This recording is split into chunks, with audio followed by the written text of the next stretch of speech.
ADNAN ČERIMAGIĆ, Senior Analyst, European Stability Initiative.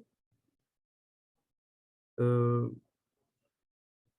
would you summarize the years of the Berlin process? Would you say it was successful or not? I would say that back in 2014, the Berlin process was initiated in a response to statements by then European Commission President Juncker, who said that there would be no new member coming into the EU by the end of his mandate. And it was initiated as an attempt to basically send a signal to the Western Balkans that despite realistically that there was no chance for any of the countries to join the EU at that time, that EU would still care for the Western Balkans, and that it would be some kind of an instrument that would bring closer Western Balkans between them, but also Western Balkans with the EU. Today, we see that EU enlargement, or achieving goal of full membership of the EU for the Western Balkans, seems even further than in 2014. The impact that the EU has across the region has decreased even more significantly, and that the credibility of the enlargement processes has been completely destroyed. In that sense, I would say that the Berlin process, as an initiative that was supposed to bridge the time between the fact that the countries were not ready and the time when they were supposed to get closer to the EU membership, has not been, in that sense, achieved. So the primary goal hasn't been achieved. Thank you. Do you think the goal of the Berlin process were fulfilled? Well, I would say that this goal of bridging the time and trying to show to the Western Balkans that the EU still cares and that it offers something has not been achieved. If we think about the big flagship projects of infrastructure, for example, which was quite big from the start of the Berlin process, in a sense, we want to connect the 6 countries between themselves, and we want to connect these countries with the EU. The fact is that extra money was put at the disposal for these means, and that the progress in that field has been rather modest. One of the reasons, of course, not just being the funding. However, if we look at some of the segments of the Berlin process, such as this establishment of RICO, Regional Youth and Cooperation Office, that has been a great achievement for the Western Balkans and for the EU, because we have an organization that is regionally led with support of the EU, where we have a combination of the governments and the NGOs, and where the things are being addressed that actually, since RICO has been established, have gotten worse. If you look at the narrative that we have in Serbia, but also in some other parts of the Western Balkans, on dealing with the past, on necessity to have a liberal, open society, on issues that the RICO was supposed to work on with young people in the region, we see that the situation has gotten worse. So it's an incredible achievement to have, you know, governments and NGOs working together, pushing the region in completely a different and, in my opinion, positive goal. Furthermore, as a part of the Berlin process, we have established a transport community between the EU and 6 Western Balkan countries. And if you look at closer,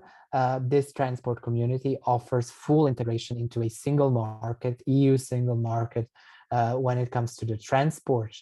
policies, except for the air policy. And I think that is a tremendous and important step that the Western Balkans could make, and that they could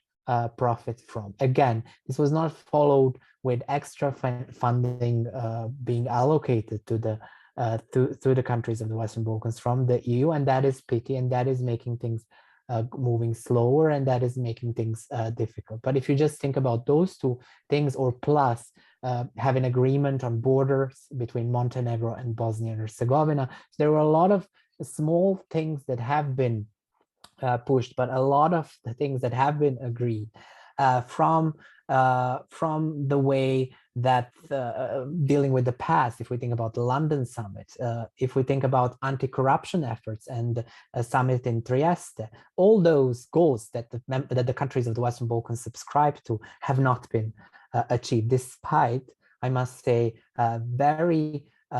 very well organized NGO sector throughout at least initial 5 to 6 years of the Berlin process that have come together from the Western Balkans, but also from the EU member states, and that have monitored the process, that have pushed the process, that have offered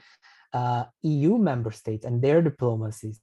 very concrete and very detailed reports on what has not been achieved or what has been achieved, and proposals for how to boost it. But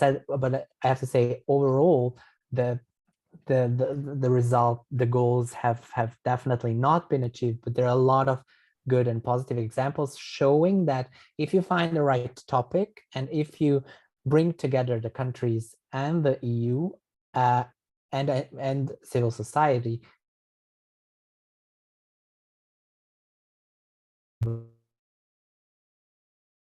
a lot in the Western Balkans.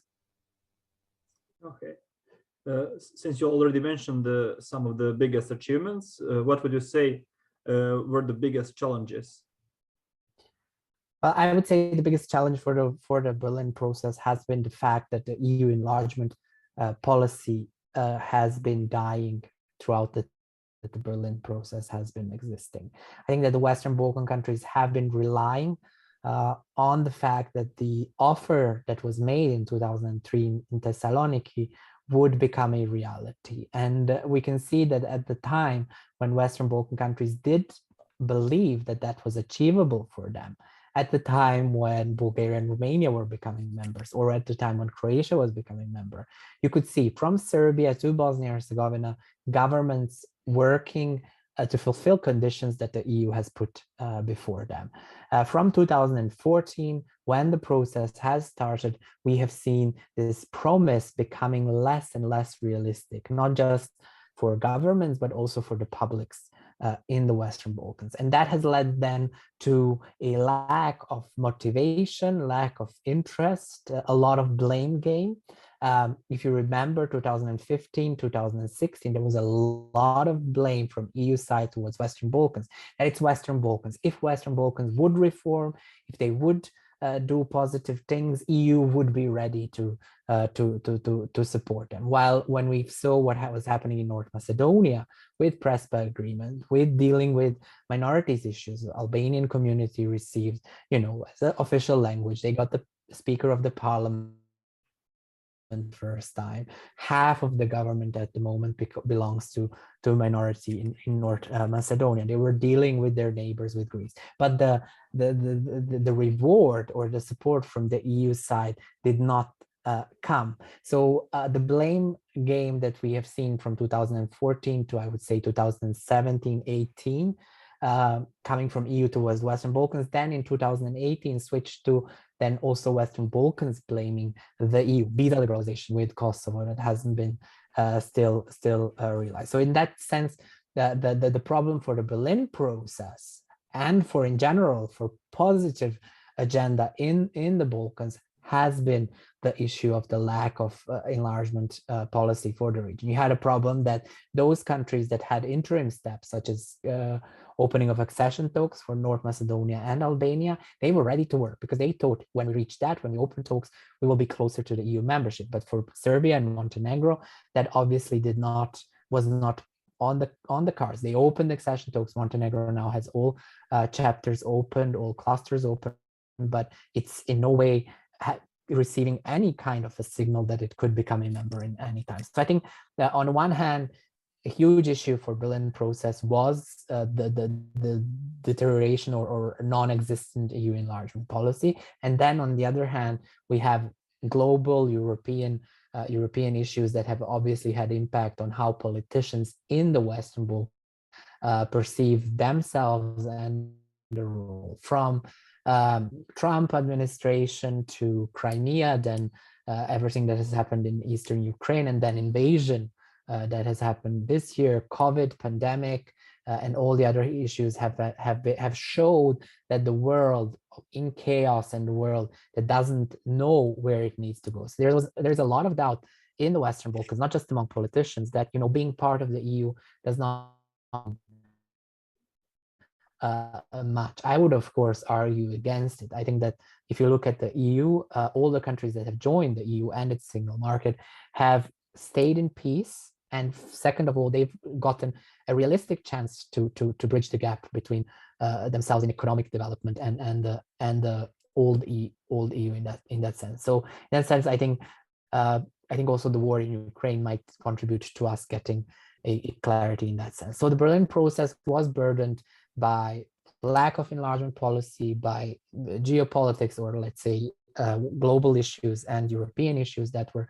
happening. And the third is that in the region, you also have seen the rise of nationalism. You've seen the rise of discussing border changes along the ethnic lines as something that again might be viable and possible. And you have in Bosnia and Herzegovina in particular, you have politicians who are trying in Banja Luka, the ruling coalition, which is trying to collapse the institutional and constitutional architecture of the country. So somehow Berlin process has not been able to become a main game in the town or in the region, and for that it hasn't been able then to create a dynamic that is needed to bring Western Balkans closer to the EU and to bring it to reform itself. Okay, and how can Western Balkans continue, and what is the future of the region in your opinion? I think that at the moment, in current situation, Western Balkans again have two roads that they might go. The one that we have been to and that we have seen was not good to us, that we go back to nationalism, that we go back to redrawing history, that we go back to narratives of our ethnic group has been, there was injustice towards us, it needs to be corrected, and that somehow, sadly, we end up from this political bickering to some kind of insecurity and instability in the region, with politicians who are populist trying to achieve some goals that are more emotional and more in history than in a future. And then we have a second path that we can go, is that we really realize what the Ukraine war means for Europe as a continent, that we realize what the pandemic and relationships with China mean economically for how Europe will build itself in the years to come, and that we understand that inside Europe, from Germany to France and elsewhere, we have a rise of an attempt to defend the liberal values and liberal orders that were important and seem to become less important in the world, and that we build these forces that we have in NGO sector, in among some of the politicians in the region, and that we somehow convince EU to offer a policy to the region, such as, for example, single market membership, or increased funding for the region, increased focus on the issues that matter for the region, that we then see through this economic integration with the EU, through this through participation in economic transformation that is happening in Europe due to COVID, due to situation with China, situation with Ukraine, in energy, where enormous potential for the region exists, and that we then pack that with regional cooperation and with issues that matter to make the region stable. And that means dealing with the past. It means understanding how we need to teach our history. It means understanding what democracy and participatory democracy means, and what are the instruments that we need inside our 6 countries, but also as a region as a whole, to strengthen our democracies and to work on issues like media freedom and other issues that will, with that strength, then we can be part of this new Europe that is being built, and we can then feel the benefits. Otherwise, we are in danger to bring ourselves again in the situation where where we will miss the chance, and then for generations we will be trying to correct the mistakes of that we might do as a region in this moment. Thank you very much. Thank you.